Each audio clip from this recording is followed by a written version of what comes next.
सरङ्गे मयूर नाच रोल्पा र रुकुमका मगर समुदायमा प्रचलित परम्परागत सांस्कृतिक नाच हो।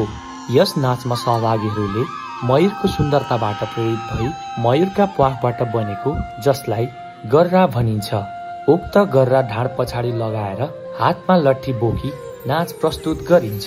यो नाच सामूहिक रूपमा पुरुष महिलाले गोलाकारमा नाच्ने गर्दछन्। यो नाच प्रस्तुत गर्दा बाँसुरी, मादल, टेम्को, दमाहा जस्ता बाजा गाजाका साथ प्रस्तुत गरिन्छ। यो नाच विशेष गरेर दशैं तिहार तथा माघे संक्रान्ति पर्वहरूमा नाच्ने गरिन्छ। स्वीकार्नुहोस् सरङ्गे मयूर नाच।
Basio,